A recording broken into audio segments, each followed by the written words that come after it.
اہل حدیث کے لوگ اصول، اطیعوا اللہ و اطیعوا الرسول، کتاب اللہ ان کا منشور، دین نبی ان کا دستور، اطیعوا اللہ و اطیعوا ہو گئی۔ زینب نے کلیہ سے تعلیم مکمل کر لیا، آسیہ ہماری عالمہ بن گئی، فاضلہ بن گئی۔ ایک اچھے رشتے کی ہم کو تلاش ہے۔ آپ کے تعلقات وسیع ہیں، کوئی ایک ڈھنگ کا ایک اچھا سا ایک پیارا سا ہم کو رشتہ بتا دو۔ اللہ والوں، جب ہم یہ پوچھتے ہیں کہ دادا جان آپ نے کوشش نہیں کی، ہمارا علاقہ تو نوگڑھ سے پورب ہے، ہم تو نوگڑھ سے بھی 10 کلومیٹر پورب رہتے ہیں، آپ کے یہاں جو ہم آئے ہیں 80 کلومیٹر کا سفر کر کے ہم آئے ہیں، اور اتنا معروف مشہور علاقہ کا ٹھیلا کا، اور ماشاءاللہ یہاں اہل توحید رہتے ہیں، اور جو گاؤں ہے لوگوں کا الحمدللہ کلمہ پڑھنے والوں کا گاؤں ہے، حاجی صاحب رہتے ہیں، اہل علم بستے ہیں، اچھے لوگ رہتے ہیں، پورے علاقے میں ایک آدمی آپ کو اچھا نہیں ملا۔ جب یہ سوال ہوتا ہے تو دادا جان کی آنکھوں میں آنس آ جاتے ہیں۔ دادا جان کی زبان کہہ لیجیے کہ آپ بول نہیں پاتے ہیں، آنکھوں میں آنس آ جاتے ہیں۔ دادا جان یہ کہہ کر کے یہ شروع کرتے ہیں کہ مولانا ایسا نہیں ہے کہ ہم نے کوشش نہیں کی، پورے علاقے کو ہم نے چھان ڈالا ہے، جہاں جس نے بتایا وہاں بھی ہم چلے گئے۔ مولانا معاملہ یہ ہے کہ ہم نے اپنے علاقے کو چھوڑ کر کے پڑوس ملک نیپال تک کا بھی سفر کیا ہے، پر ہماری بیٹی کا رشتہ کبھی جم نہیں سکا ہے۔ مجھے خطرہ ہوا، ہم نے کہا کیوں نہ پوچھ لوں کہ آخر کیا وجہ ہے کہ پورا علاقہ ریجیکٹ کر رہا ہے، پورا ضلع ریجیکٹ کر رہا ہے، بلکہ آپ نے تو ملک کو بھی چھوڑ دیا، پڑوس ملک نیپال تک کا سفر آپ کرائے، آپ کے زینب کا رشتہ کہیں نہیں لگا، رقیہ کو کوئی ایکسپٹ کرنے والا نہ ملا، آسیہ کو کوئی اپنا بہو بنانے کو تیار نہ ہوا۔ آخر وجہ کیا ہے؟ کہیں آپ کی بیٹی لولی تو نہیں ہے، کہیں آپ کی بیٹی اپاہج تو نہیں ہے، کہیں آپ کی بیٹی کے ہاں کوئی عیب تو نہیں ہے، اندھی تو نہیں ہے، کانوں کی بہری تو نہیں ہے۔ آخر ماجرا کیا ہے کہ پورا کٹھیلا ریجیکٹ کر دیا، ضلع سدھارتھ نگر ریجیکٹ کر دیا، پورا علاقہ ریجیکٹ کر دیا، آپ نیپال تک کا سفر کرائے، کوئی بھی ایکسپٹ کرنے کو تیار نہیں ہے۔ ماجرا کیا ہے؟ آپ کی بیٹی کے اندر کوئی عیب تو نہیں، لولی اپاہج تو نہیں ہے، کانی کھوتا تو نہیں ہے، آخر وجہ کیا ہے؟ جب ہم نے یہ سوال پوچھ لیا تو دادا جان تو زاروں قطار ہونے لگے، کہا حضرت ایسی بات نہیں ہے، ہماری مریم میں کوئی عیب نہیں ہے، ہماری مریم نہ تو کان کی بہری ہے، ہماری مریم نہ تو زبان کی گونگی ہے، ہماری مریم نہ تو آنکھوں کی اندھی ہے، ہماری مریم نہ تو پیروں کی اپاہج ہے، ہماری مریم نہ تو لولی ہے، کوئی عیب نہیں ہے ہماری گڑیا میں۔ ہم نے اپنی مریم کو بڑے ہی لاڈ و پیار سے پالا ہے، ہم نے اپنی بٹیا کو عالمہ فاضلہ بنایا ہے۔ ہماری بٹیا کے یہاں ایک بات ہے مولانا، لوگوں نے جو ہماری بٹیا کو ایکسپٹ نہیں کیا ہے، صرف اتنا کہہ کر کے انکار کیا ہے کہ آپ کی بچی کو اپنا بہو ہم ضرور بناتے، اپنے یہاں ہم ضرور قبول کرتے، بس معاملہ یہ ہے کہ آپ کی بیٹی اگر ساملی نہ ہوتی، آپ کی لاڈلی اگر سامنی نہ ہوتی، یا آپ کی لاڈلی اگر 5 فٹ 4 انچ ہوتی تو ہم اپنے گھر کی بہو بنا لیتے، اپنے بیٹے کے لیے ہم قبول کر لیتے، بس 1.5 انچ کا فرق آ گیا۔ اللہ حفاظت کرے۔ میرے بھائیوں، کیا ہو رہا ہے یہ؟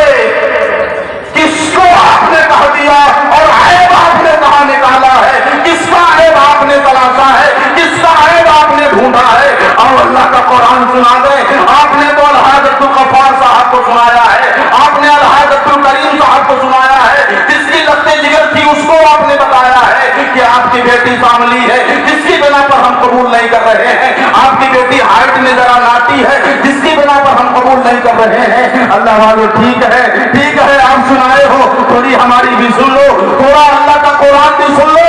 اگر اللہ پر آپ کا ایمان ہے، اگر آپ اس بات کو مانتے ہو کہ کائنات کو پیدا کرنے والی ذات صرف اکیلے وحدہ لا شریک لہ کی ہے، تو آؤ اسی اللہ کے کلام میں آپ کو سنا دیتا ہوں کہ رب العالمین نے اپنے مخلوق کے حوالے سے کتنی سندر بات کہی ہے۔ رب العالمین تو یہ کہتا ہے والتین والزیتون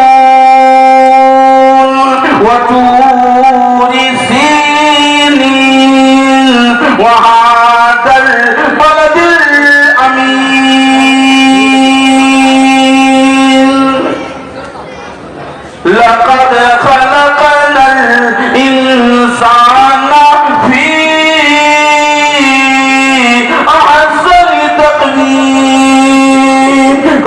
سرکار دو عالم قرآن سنا دو، عبداللہ کو سناؤ، عبد الرحمن کو سناؤ، طلحہ زبیر کو سناؤ، آسیہ کو سناؤ، مریم کو سناؤ، رقیہ کو سناؤ، تمام بہت حوصلے والوں کو قرآن سنا دو۔ جو ساملی کہہ کر ریجیکٹ کیے ہیں، جو کالی کہہ کر ریجیکٹ کیے ہیں، جو پاؤنی کہہ کر ریجیکٹ کیے ہیں، اے سرکار دو عالم قرآن سنا دو۔ بلکہ اللہ کا انداز دیکھو، اے میرے بھائیو، ایک اکیلا کے مسلمانوں، ذرا توجہ سے سننا، یہ کلام آپ کے پالنہار کا ہے، یہ کلام محمد رسول اللہ کے رب العالمین کا ہے۔ اللہ نے کہا میں قسم کھا رہا ہوں۔ اللہ والوں، جب کوئی معاملہ ہوتا ہے ہم اور آپ بھی قسم کھاتے ہیں، ایک دفعہ قسم کھائیں گے، دو دفعہ قسم کھائیں گے، اگر سامنے کی پارٹی بات نہ مانے تیسری دفعہ ہم جماعت ماریں گے۔ لیکن اللہ کو دیکھو، اللہ ایک قسم کھایا، دوسری دفعہ، پھر تیسری دفعہ، چار قسم کے بعد اللہ یہ بات بتا رہے ہیں، کہہ رہے ہیں لقد خلقنا الانسان فی احسن تقویم۔ ذرا توجہ سے سننا، جو وقت ہمیں ملا ہے 45 منٹ مکمل کروں گا بات ہے۔ کہا لقد خلقنا الانسان فی احسن تقویم۔ کہا ساری کائنات کے لوگوں کو میں خدا نے پیدا کیا ہے، میں خدا نے بنایا ہے، اور میرے بنانے کا جو سانچہ ہے، میرے بنانے کے جو اللہ تعالیٰ خود کہہ رہے ہیں لقد خلقنا الانسان فی احسن تقویم۔ ہم نے بڑے سندر سانچے میں، ہم نے بڑے سندر انداز میں حضرت انسان کو پیدا کیا ہے۔ اللہ والے جو ہم نے نقطہ رکھا تھا، اللہ والے جو ہم نے عیب تلاشا تھا، جو ہم نے عیب لگا کر مریم کو ریجیکٹ کیا تھا، اللہ والوں ہم کو آپ کو کس نے اجازت دے دیا؟ اللہ کے بناوٹ میں ہم اور آپ عیب نکالا ہے۔ بولو زینب کو کس نے بنایا؟ رقیہ کو کس نے بنایا؟ مریم کو کس نے بنایا؟ حبیبہ کو کس نے بنایا؟ اللہ والے کس نے اجازت دے دیا آپ کو کہ اللہ کے بناوٹ میں آپ نے عیب نکال دیا؟ گویا کہ آپ یہ کہہ رہے ہو اللہ تو نے ناک بنایا اچھا کیا، ہاتھ بنائے اچھا کیے، بڑے زلف دیے اچھا کیے، اللہ سارے کیریکٹر بڑے سندر ہیں، سارے پاٹ پرزے بڑے اچھے ہیں۔ اللہ اگر ہائٹ ذرا لمبی کرتا، یہ نقطہ رکھنے کی اجازت ہم کو آپ کو کس نے دیا؟ دل سے پوچھنا اور دل سے جواب دینا، کس نے اجازت دیا؟ وہ بنت حوا پکارتی رہی، اے ناٹی کہنے والوں، اے ساملی کہنے والوں، اے مجھے ریجیکٹ کر کے جانے والوں، ارے جانے سے پہلے ذرا رک جاؤ، میرا عیب بتا دو، میرا گناہ بتا دو، میرا قصور بتا دو۔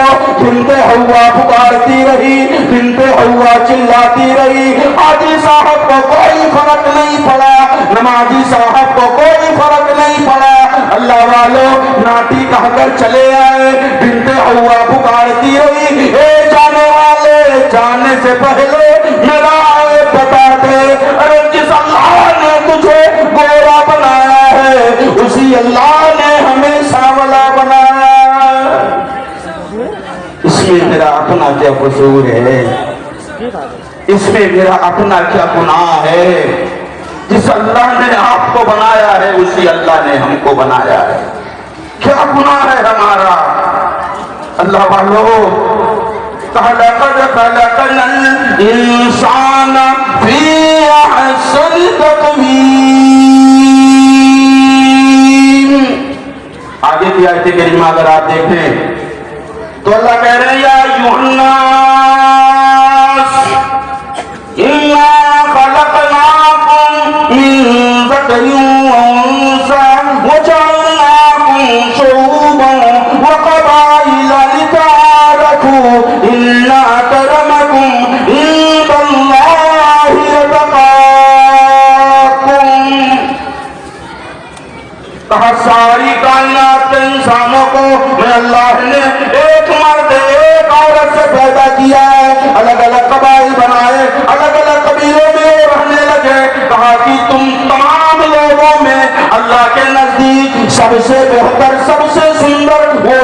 ہے. کہا کون؟ کہا ان اکرمکم عند اللہ یتقاکم.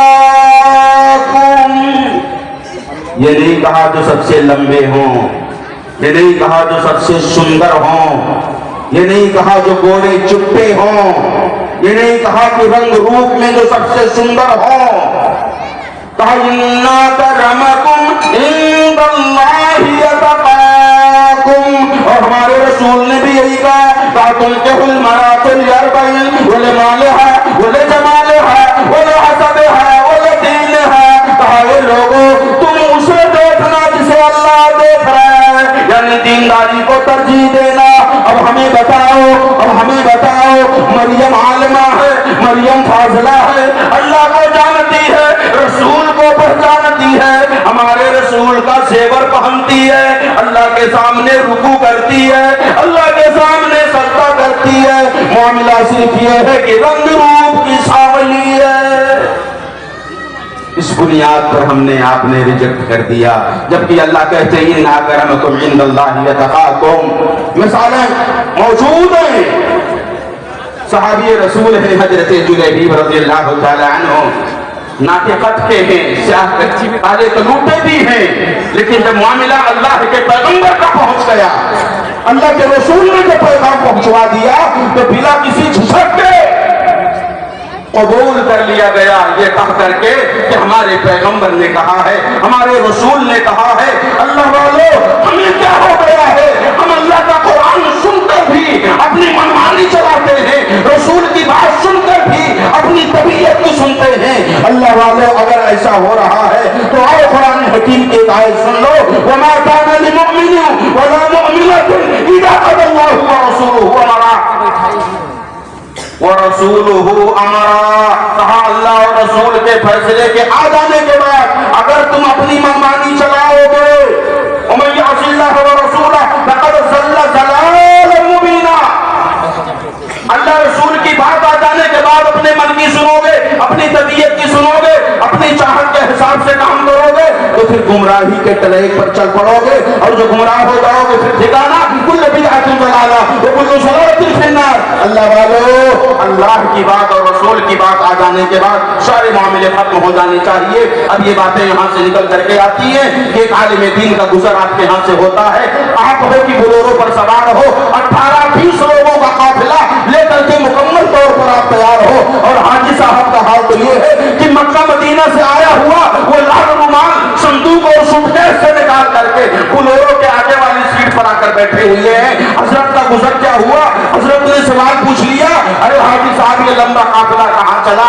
حاجی صاحب نے تو مسکرا کر کہہ دیا، حضرت آپ کو پتا نہیں آج میرے بہو کی چھٹائی ہے، آج میں جا رہا ہوں بہو دیکھنے، آج میرے بیٹے کی مگنی ہے، آج میں سکھانے چلا ہوں. حضرت نے پوچھا کتنی تعداد لوگوں کی ہے؟ کہا زیادہ نہیں، آپ کو پتا ہونا چاہیے، میں نے تو حج بھی کیا ہے ماشاءاللہ، میں اتنے بڑے مدرسے کا ناظم بھی ہوں، مجھے خیال ہے کتنا جانا چاہیے. بس بڑے مختصر سے تعداد میں لوگ ہیں، 19 مرد ہیں، 14 عورتیں ہیں، زیادہ کچھ لے کر کے میں نہیں جا رہا.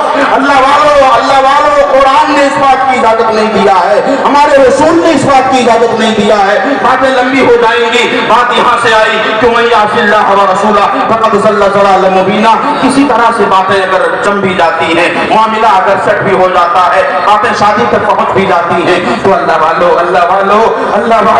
یہاں تک معاملہ آ جاتا ہے کہ میرے آپ کے فرمان کے لمبے لسٹ جاری ہو جاتے ہیں، میرے آپ کے فرمائشوں کی لمبی لسٹ جاری ہو گئی، باتیں سیٹ ہو گئے، کھان پکوان سارے معاملے، چھٹائی اکائی کا معاملہ، اللہ حفاظت کرے. علماء بیٹھے ہیں 18-20 مرد حضرات گئے ہیں اس بوڑھے باپ کے آنگن میں بیٹھے ہیں. باضابطہ طور پر یہ حکم ہوتا ہے سندھی کا کہ اپنی بیٹی کو ہمارے مہمان کے سامنے پیش کرو. مہمان کے سامنے بیٹی کو مجبور ہو کر کے وہ باپ پیش کرتا ہے. باری باری ہر کوئی دیکھتے ہیں اس بچی کو. بچی سوچتی ہے اللہ اسی دن کے لیے میں زندہ ہوں. پھٹی آنکھوں سے ہر کوئی دیکھ رہا ہے. اللہ والو باپ کے جگر پھٹ جاتے ہیں کہ آج جس میری لگتے جگر کے